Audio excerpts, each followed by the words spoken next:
Morning and welcome to this morning's service. You may think that suddenly we've gone back a few months. Unfortunately, I'm now self-isolating for a few days because of some symptoms and stuff. So this morning's sermon is being recorded and broadcast on Sunday morning. So, hey, we're in a slightly different position. Just on a note that's important to say is that the rules that have been announced, if you've not heard or seen some of the clarification in the details, some of the announcements that were made regarding this rule of six, churches are specifically excluded because, as Justin Welby, the Archbishop of Canterbury, said, churches are very clearly not just a social gathering. They are a place where people worship. They're a place where people gather to give God praise and glory, and so rightly so they are exempted from this current round of restrictions. Naturally, though, we continue to make sure that church operates in a COVID-safe way. So if you feel confident coming along, bring masks and you've got the hand sanitizer there and all that sort of stuff. But just be aware that those rules do not apply to churches at the moment. So services carry on as normal, as expected, and we carry on in that fashion.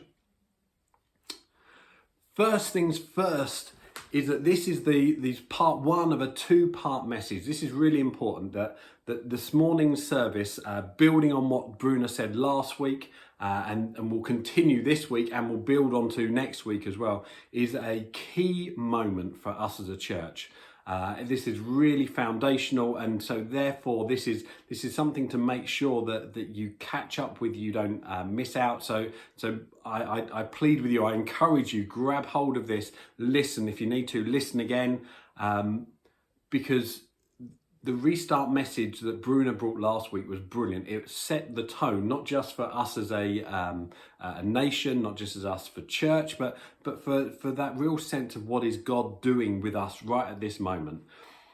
And I've been mulling this message that I've had to bring, I have this morning. I've been mulling this message for years, literally years. I've had the subtitle for over 2 years and been waiting for that right moment. Well, now is this right moment. And so this morning we're looking at repurpose. Repurpose. The whole month is looking at reset, but today we look at repurpose, and particularly the challenge of efficient versus effective church. Efficient versus effective church. So the question, I guess, is there to be asked, is the church here to be efficient or is it here to be effective? Over the last 200 years, life has really gone down a road where there has been a massive increase in speed, in processing and ability, in efficiency in all areas of life. We think about computer speeds, they double now on a regular basis, really rapidly. Cars go faster, although stuck in traffic jams more often. We now can do less travelling. We can do so much by Zoom and by all these other methods, video conferencing, that, to be honest, do we really need to travel? We are a more clock-obsessed society than people have ever been.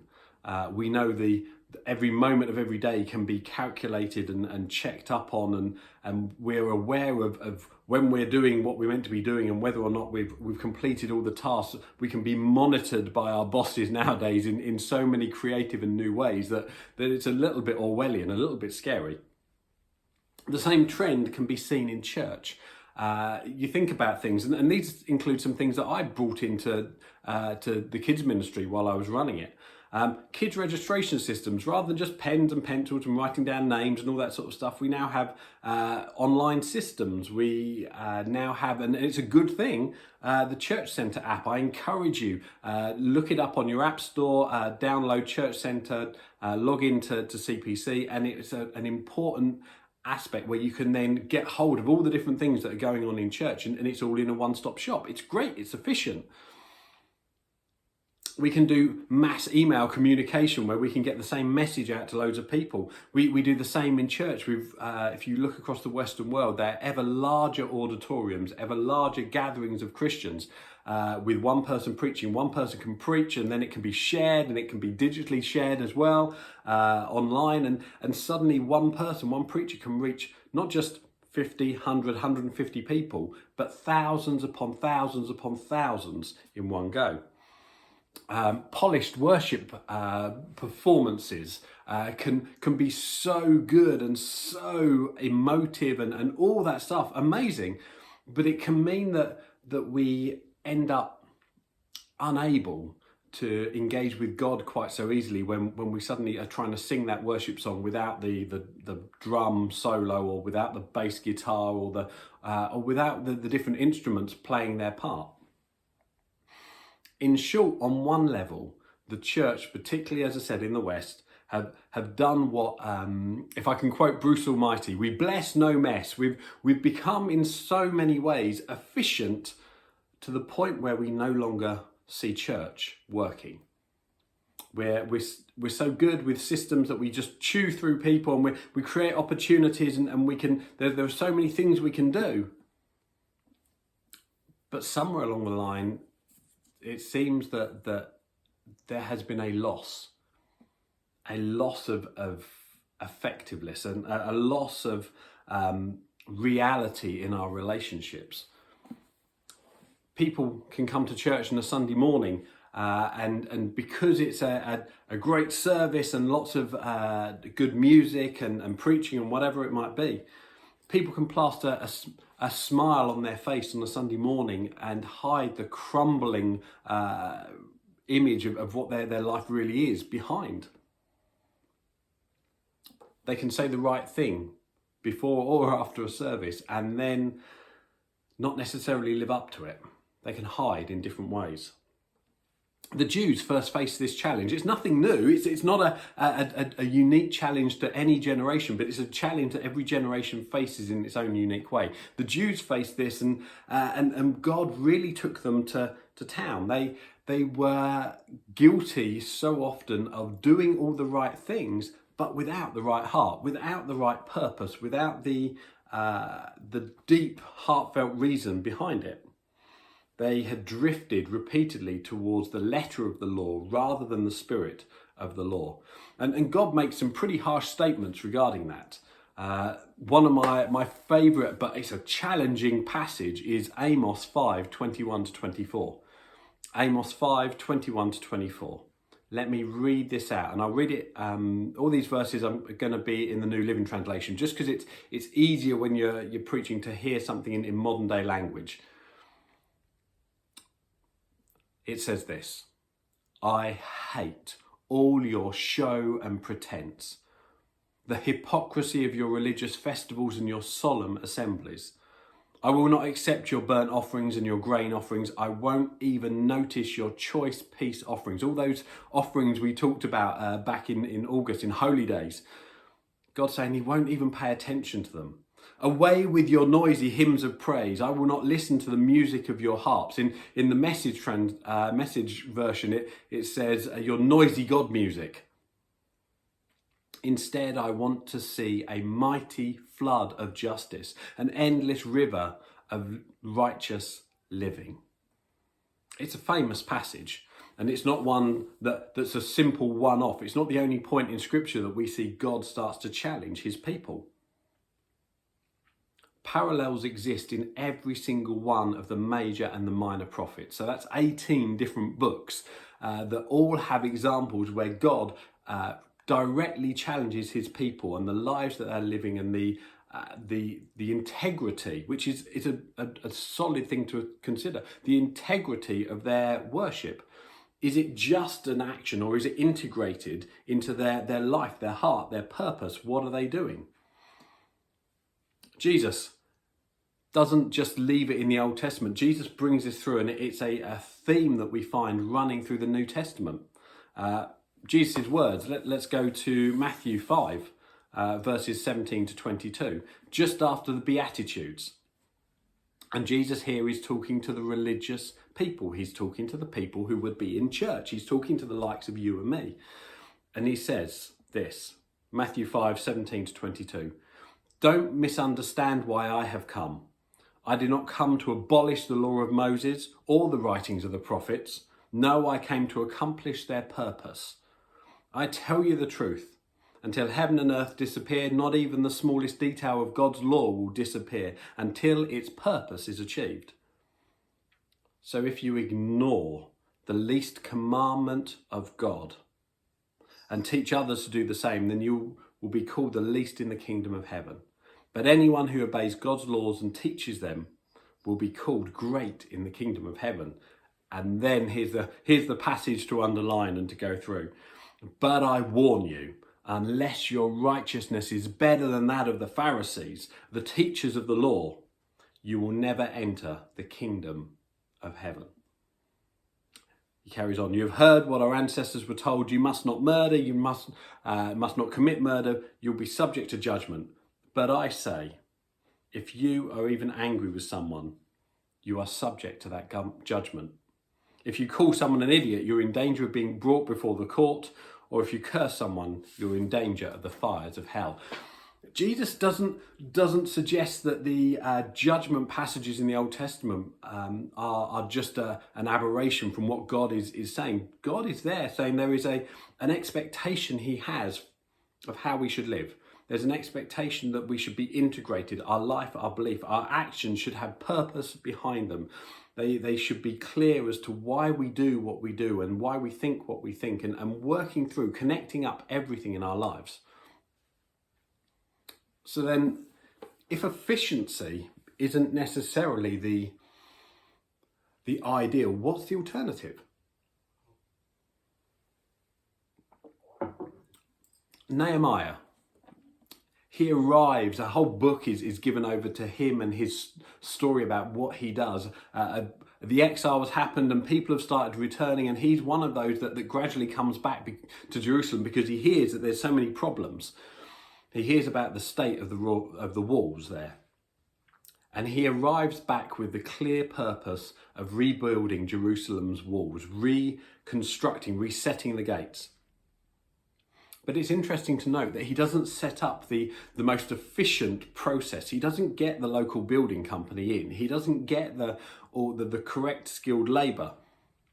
Instead, he gets the whole community working together. This is no example of super saints. This is everybody mucking in. Everybody's involved. In Nehemiah Chapter 3, verses 1 to 4, it says this. Then Eliashib, the high priest, and the other priests started to rebuild the sheep gate. They dedicated it and set up its doors.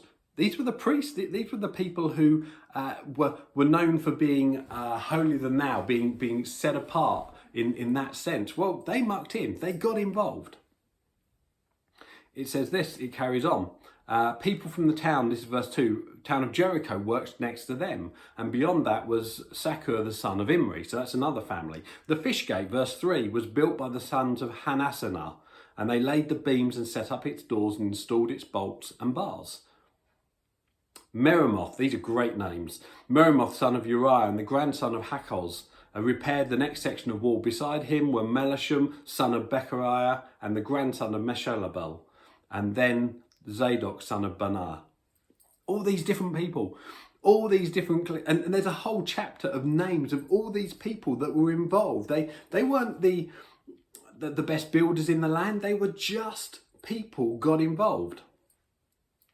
They not only used people who were unskilled builders in that sense, they also had people who were working with their sword in one hand or strapped to their thigh and the trowel in the other hand. It says this in the next chapter, Nehemiah 4, verse 23. During this time, not one of us, nor I, nor my relatives, nor my servants, nor the guards who were with me ever took off our clothes. That must have been a bit stinky. We carried our weapons with us at all times, even when we went for water. So they were rebuilding the walls, and because there was threat, because there were other priorities, there were other things going on, they were being inefficient because they were also carrying their sword, they were carrying additional weight, but they were being effective. Efficiency was placed behind effectiveness, and yet if we read the next portion of scripture in Nehemiah chapter 6 verses 15 to 16, we find out that actually it was the most effective, amazingly effective and speedy rebuild that you could ever imagine. This city that had its walls knocked down, that were destroyed, that were ruined, it was weak and open to the elements effectively as a city. It says this, Nehemiah 6, 15 to 16. So on and it's calculated to be October the 2nd, the wall was finished. Just 52 days after we had begun. Just 52 days. That's a record time. Nothing in this country ever gets built in 52 days nowadays. No project ever gets done, and then the planning permission. We have tools and we have all sorts of labour-saving devices, and yet these people, unskilled builders, carrying their swords, doing everything else, just not changing their clothes, were able, even though they weren't being highly efficient, they were able to be effective. When our enemies and the surrounding nations heard about it, this is the impact. This is the effect. Yeah, to be effective has an effect.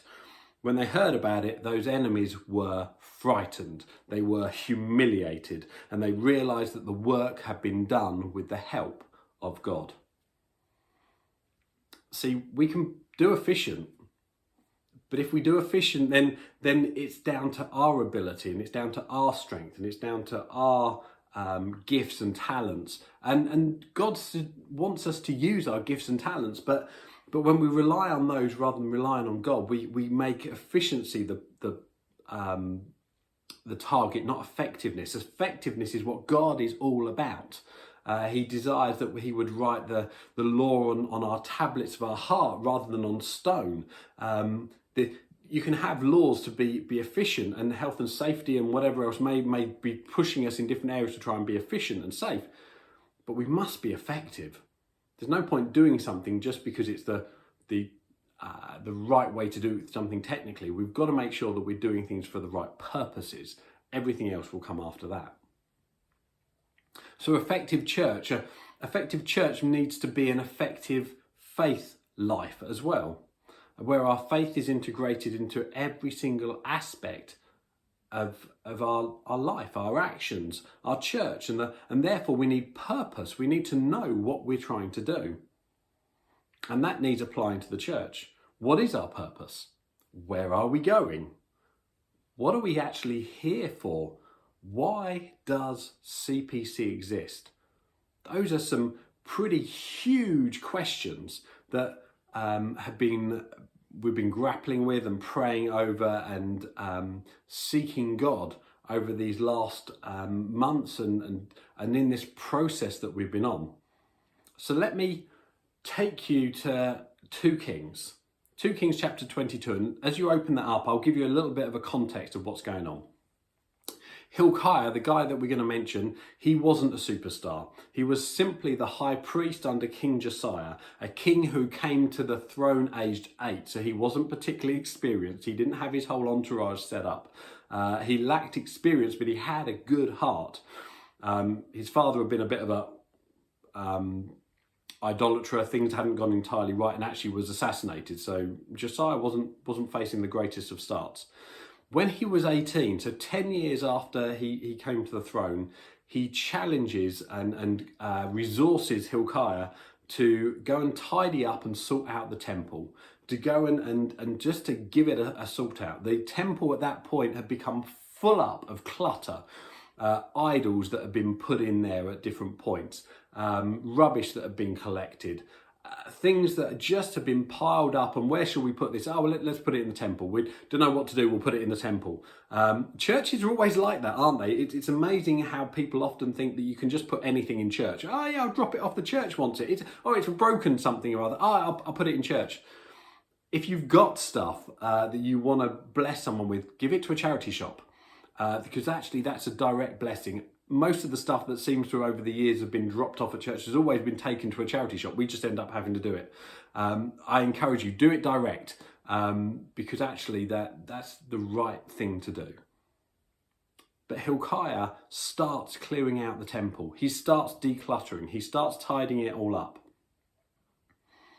And in the process, he finds the scroll or the books of God's law.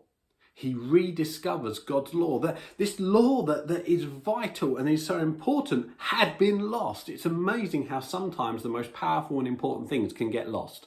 And you should never be surprised by quite what gets lost in the process. If you've ever gone hunting for your passport on the last minute because you suddenly realise you didn't have it where you thought it was, it's amazing how quickly we lose things that are really important. Over the last few years, CPC has seen some dramatic changes.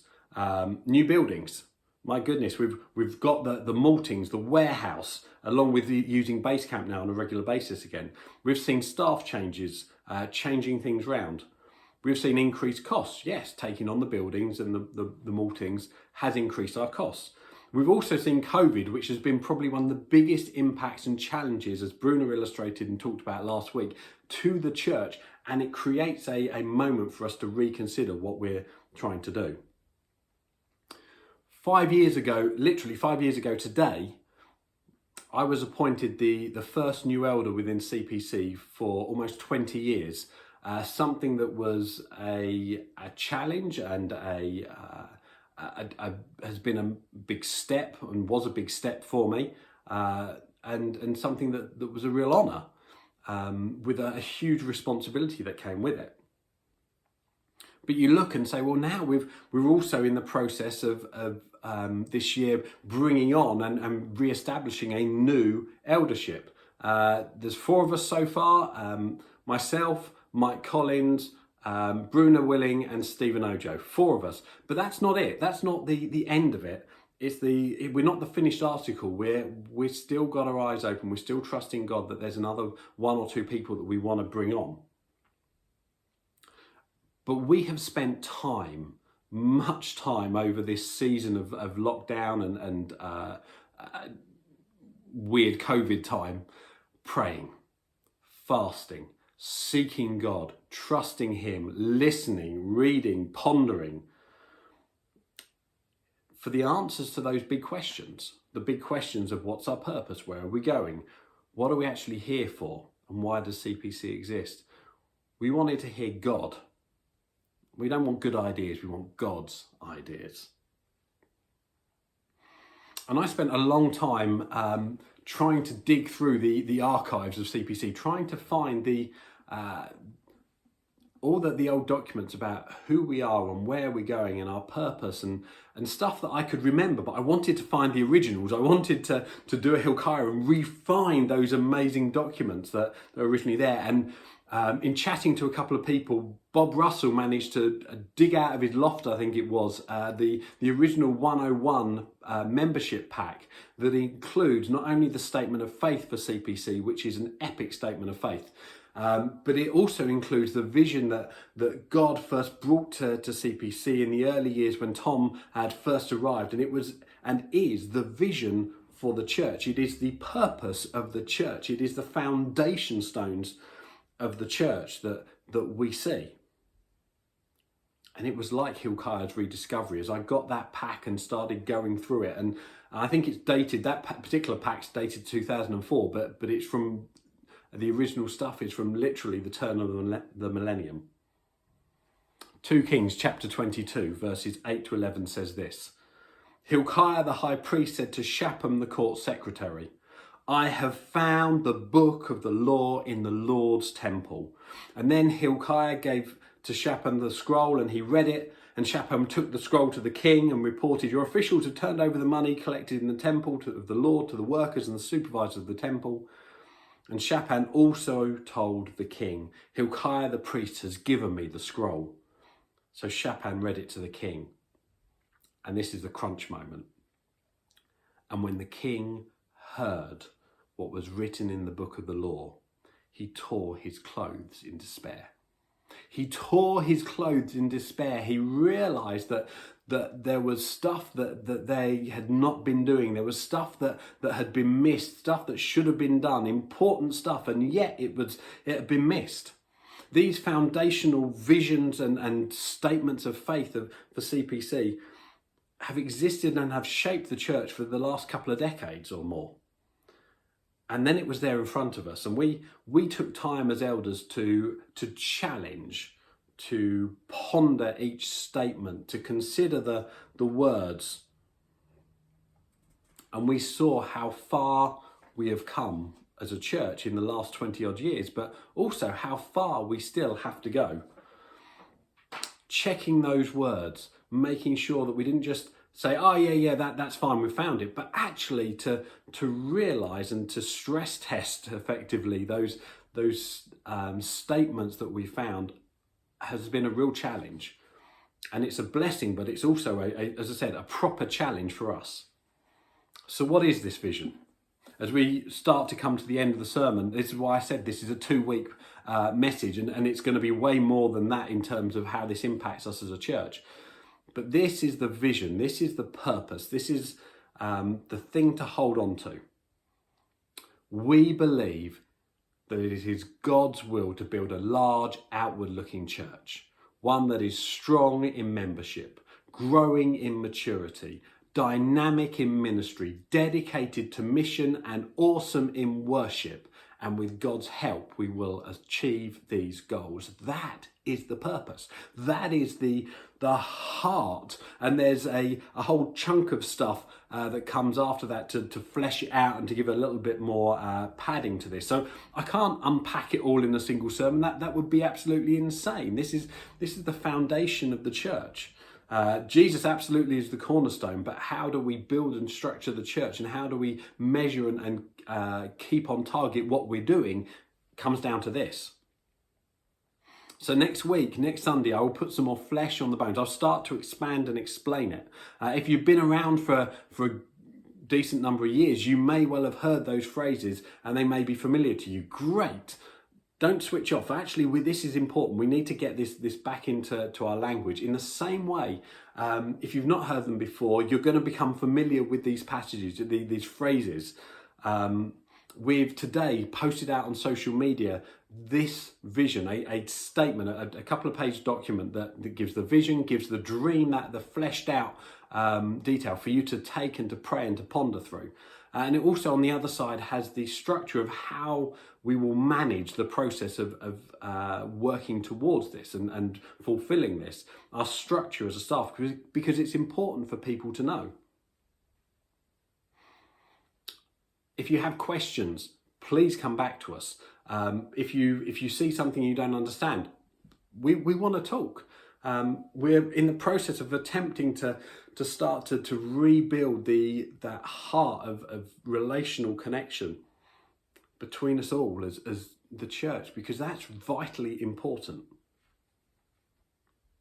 This is an exciting season for us as a church. This is the moment where I've got goosebumps and I'm excited because I can sense that God is doing something and is electrifying the church, giving it purpose and giving it direction and focus, and there is a real sense of God's on the move. So know this, God has a desire for CPC, a desire that is for us to be effective, not efficient necessarily, but to be effective for the gospel in our area. And if we're going to do that, then we're going to have to build strong relationships with each other. We'll be thinking about how we do that, and we want to start getting creative to do that across the board. We want to be making sure that we are growing in our knowledge and our connection with God. That means more than just sitting in church on a Sunday. We need to make sure that we've got a habit of understanding and growing and reading and studying God's word and listening and talking to God himself. We want to be dynamic in the way we serve. We don't want to just necessarily do things that we've always done. We want every ministry to be starting to ask the question, how do I most effectively achieve the purposes that God has given us as a church in my ministry? That's a big challenge. We want to be dedicated to our outreach so that we're making positive impact for the gospel with our family, with our friends, with our community, with our outreaching to India, with the whole world. And we want to make sure that everything we do gives glory back to God. Glory goes back to Jesus again and again and again, because he is our awesome God. He is one that we stand in awe of. So 1 Corinthians chapter 10 verse 31 says, so whether you eat or drink, whatever you do, do it all for the glory of God. That's the purpose, all for the glory of God. Everything has to be for God's glory. So this week, Homework, for want of another phrase. Take that sheet that's been emailed out to you, find it on social media. If you don't get it, ask for it, read it, pray over it, ponder it. Be ready and with us next Sunday as we begin to then work through the implications of God's powerful and purposeful call on us as a church. God bless, and let's have an awesome week as we start moving towards the future that God has for us.